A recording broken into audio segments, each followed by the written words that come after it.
7월 15일 목요일 새벽 하나님의 평안이 여러분들과 함께 하시기를 축복합니다. 이번 주 묵상 말씀 출애굽기 12장 3절 말씀입니다. 너희는 이스라엘 온 회중에게 말하여 이르라. 이달 열흘에 너희 각자가 어린 양을 잡을지니 각 가족대로 그 식구를 위하여 어린 양을 취하되. 아멘. 우리 가정을 향한 하나님의 열심과 열정을 마음에 잘 새기시기를 바랍니다. 오늘 하나님께서 우리에게 주시는 말씀은 이사야서 41장 21절에서 29절까지의 말씀입니다. 오늘 본문을 통해서 우상들을 재판하시는 하나님이란 제목으로 말씀의 은혜를 같이 나누겠습니다. 세상에 진짜가 있으면 가짜도 있습니다. 진짜가 명품일수록 더 많은 가품이 생겨납니다. 또 탁월한 재능과 인기를 가진 사람일수록 그를 흉내내는 사람들이 많습니다. 영국의 인기 여가수 아델은 뛰어난 가창 능력을 가지고 있습니다. 영국의 어느 동네에서는 아델을 흉내내는 모창대회가 열렸습니다. 그들은 아델의 헤어스타일과 패션까지 따라했습니다. 그런데 그 대회에 진짜 가수인 아델이 몰래 출연했습니다. 그녀는 진짜가 아닌 것처럼 약간 변장을 했습니다. 그녀를 알아보지 못한 사람들은 아델에게 자기가 얼마나 아델을 닮았는지 자랑하기도 하고 아델에 대해서 얼마나 많은 것을 아는지 수다를 떨기도 했습니다. 그리고 진짜 가수인 줄을 모르고 노래할 때 주의할 점 등을 조언하기도 했습니다. 아델이 실제로 무대에 올라갔습니다. 사람들은 그저 진짜를 흉내내는 사람들 중에 하나라고 생각하고 심드렁하게 바라보고 있었습니다. 그런데 그녀가 무대에 서서 노래를 부르기 시작하자 사람들이 술렁거리기 시작했습니다. 그리고 마침내 진짜 아델이 자신들 앞에서 노래 부르고 있다는 것을 깨닫고 환호성을 질렀습니다. 비슷하게 흉내를 내는 상품과 사람들이 많이 있습니다. 하지만 진짜는 하나입니다. 이 세상을 창조하신 하나님도 마찬가지입니다. 이 세상을 창조하시고 인간의 역사를 주관하시는 분은 오직 여호와 하나님이십니다. 그런데 사람들은 하나님을 흉내내는 가짜 우상들을 많이 만들어냈습니다. 가짜일수록 더 진짜처럼 보이기 위해서 과장을 많이 합니다. 바벨론 땅에 유배 중인 남유다 백성들은 자신들이 믿었던 여호와 하나님보다 바벨론에서 본 마르둑 신상과 신전의 규모를 보고 놀라지 않을 수 없었습니다. 그에 비하면 자신들이 믿는 여호와 하나님과 성전은 초라하게 느껴졌습니다. 게다가 전쟁에서 지고 남유다 백성들은 바벨론 땅에 잡혀와 있습니다. 유배 중인 백성들 중에는 여호와 하나님보다 눈에 보이는 마르둑 신상과 신전을 더 신뢰하고자 하는 유혹들을 받는 사람들도 있었습니다. 이런 상황을 아시는 하나님은 바벨론의 우상들을 법정으로 불러내어서 심판하십니다. 여호와 하나님은 법정에서 재판장으로서 우상들을 불러내어 신문하시는 방식으로 말씀을 하고 계십니다. 오늘 본문의 21절에서 24절까지의 말씀입니다. 나 여호와가 말하노니 너희 우상들은 소송하라. 야곱의 왕이 말하노니 너희는 확실한 증거를 보이라. 장차 당할 일을 우리에게 진술하라. 또 이전 일이 어떠한 것도 알게 하라. 우리가 마음에 두고 그 결말을 알아보리라. 혹 앞으로 올 일을 듣게 하며 뒤에 올 일을 알게 하라. 그리하면 너희가 신들인 줄 우리가 알리라. 또 복을 내리든지 재난을 내리든지 하라. 우리가 함께 보고 놀라리라. 보라, 너희는 아무것도 아니며 너희 일은 허망하며 너희를 택한 자는 가증하니라. 여호와 하나님은 남유다 백성들을 야곱의 왕이라고 표현하십니다.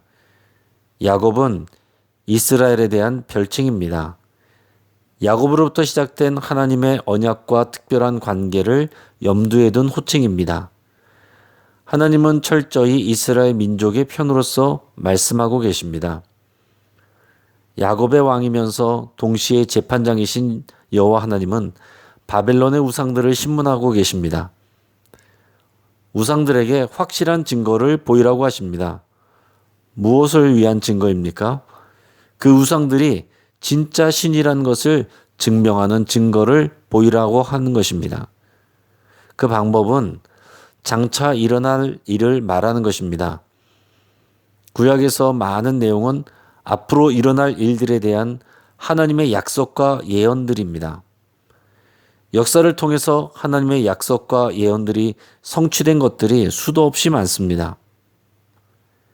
이처럼 진짜 신임을 증명하는 방법은 앞으로 일어날 미래의 일을 얘기하고 시간이 지나서 그 일이 성취되는지를 보면 됩니다. 아니면 과거에 일어난 일들을 맞춰보라고 하십니다. 과거의 일을 맞추든지 미래에 일어날 일을 맞추라고 하십니다. 그러나 그런 일은 일어나지 않습니다. 바벨론의 우상 마르둑은 진짜 신이 아니라 단지 사람들이 만들어낸 우상이기 때문입니다. 사람들이 그 신상과 신전을 만들었습니다. 기술자가 만들어낸 우상물 앞에서 제사하고 정성을 들이는 이 바벨론 백성들이 얼마나 어리석은지를 하나님은 지금 증명하고 계십니다. 22절에서 우리에게 진술하라 라고 했는데 여호와 하나님과 유배 중인 남유다 백성들을 의미하고 있습니다. 그러니까 사실 하나님의 의도는 유배 중인 남유다 백성들이 바벨론의 신과 신전은 겉보기에만 화려하지 실제로는 아무 능력이 없는 헛된 우상이라는 것을 알게 하는 것입니다. 자, 이에 반해서 그 당시에 바벨론 주변에서 일어나고 있는 역사적 상황들은 여호와 하나님이 미리 예언하셨던 일들입니다. 그것은 바사, 즉 페르시아 왕 고레스가 바벨론의 주변 나라들을 점령하고 바벨론까지 삼키게 될 것이라는 사실입니다. 오늘 본문의 25절에서 29절까지의 말씀입니다. 내가 한 사람을 일으켜 북방에서 오게 하며 내 이름을 부르는 자를 해돋는 곳에서 오게 하였나니 그가 이르러 고관들을 석회같이 토기장이가 진흙을 밟음같이 하리니 누가 처음부터 이 일을 알게 하여 우리가 알았느냐? 누가 이전부터 알게 하여 우리가 옳다고 말하게 하였느냐? 알게 하는 자도 없고 들려주는 자도 없고 너희 말을 듣는 자도 없도다. 내가 비로소 시온에게 너희는 이제 그들을 보라 하였노라. 내가 기쁜 소식을 전할 자를 예루살렘에 주리라. 내가 본즉 한 사람도 없으며 내가 물어도 그들 가운데 한 말도 대답할 좋은 자가 없도다. 보라, 그들은 다 헛되며 그들의 행사는 허무하며 그들이 부어 만든 우상들은 바람이요 공허한 것뿐이니라. 아멘. 자, 여호와께서 한 사람을 북방에서 오게 하신다고 했습니다. 북방은 전통적으로 뛰어난 인물이나 정복자가 오는 방향입니다. 바벨론을 기준으로 보면 이 바사, 즉 페르시아는 동쪽과 북쪽에서 다가왔습니다. 여기서 말하는 한 사람은 바벨론을 이기고 접수하게 될 고레스 왕을 말합니다. 고레스 왕은 실제로 바벨론 주변의 메대와 리디아를 정복하고 동과 서 그리고 북쪽까지 3면으로 바벨론을 둘러싸고 바벨론을 위협하고 있었습니다. 27절에서 하나님은 시온에게 기쁜 소식을 전할 자를 예루살렘에 주리라 라고 하셨습니다. 시온은 예루살렘을 의미합니다. 바벨론의 유배 생활에서 고향으로 돌아가게 할 기쁜 소식을 전할 자에 대해서 하나님은 지금 말씀하고 계신 겁니다. 고레스는 여호와 하나님을 섬기는 사람이 아닙니다. 여호와 하나님을 잘 알지도 못합니다. 그럼에도 불구하고 하나님은 그를 하나님의 이스라엘을 구원하는 구원의 도구로 사용하십니다. 동시에 하나님의 백성을 괴롭혔던 바벨론에게는 이 바사왕 고레스를 심판의 도구로 사용하십니다. 특별히 신앙이 좋고 인품이 좋은 사람만 하나님의 도구가 되는 것은 아닙니다. 하나님은 어떤 사람이나 상황도 하나님의 역사에 사용하실 수 있습니다. 중요한 것은 사람과 상황이 아니라 그 위에서 모든 것을 결정하시고 움직이시는 여호와 하나님을 아는 것입니다. 오늘 29절의 말씀처럼 하나님은 바벨론이 만든 우상과 그 우상에게 바치는 제사와 정성은 모두 헛된 것이라고 단언하십니다. 우상들은 단지 사람이 부어 만든 바람이고 공허할 뿐입니다. 이제 말씀을 정리하겠습니다. 세상에는 가짜가 진짜보다 훨씬 많고 가짜일수록 더 진짜처럼 보일 수 있습니다. 우리 눈에도 이 세상을 좌지우지하는 사람들과 힘과 제도와 지식이 크게 보일 수 있습니다. 하지만 그 모든 것은 우리의 인생과 생명을 책임져 줄 수 없습니다. 오직 여호와 하나님만이 이 세상과 역사와 우리의 인생을 책임지시고 움직이십니다. 하나님은 남유다 백성들을 징계하실 때부터 이미 그들을 구원할 구원자, 기쁨의 소식을 전할 자를 준비하고 계셨습니다. 하나님은 지금 우리의 상황을 모르시는 것이 아니라 인도하고 계십니다.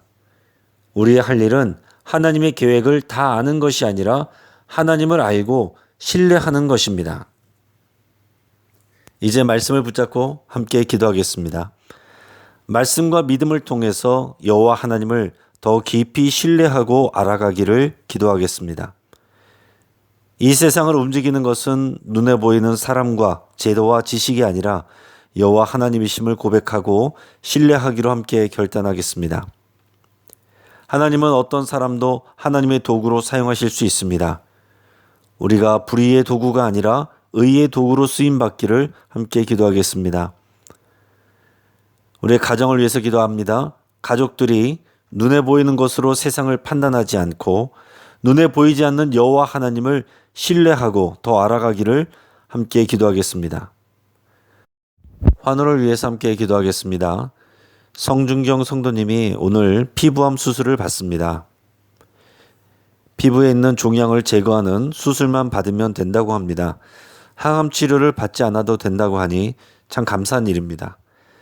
잘 수술받고 쾌유할 수 있도록 위해서 기도해 주시고, 그 외에 많은 우리 환우들, 구현인 권사님, 방희숙 권사님, 김삼남 성도님, 황복희 권사님, 김명숙 집사님, 박태우 집사님, 이순희 권사님, 홍명표 집사님, 권태화 집사님, 김관호 집사님, 양승목 집사님, 그리고 박범진, 김동욱, 김봉 청년 위해서 많이 기도해 주시고, 특별히 박범진 청년 오는 19일에 손 절단 수술을 받게 됩니다. 하나님께서 인도하시고 또 그 마음에 위로와 믿음을 주시고 이후에 진행할 하나님의 인도하심과 역사를 기대하는 마음을 부어주시기를 위해서 함께 기도하겠습니다.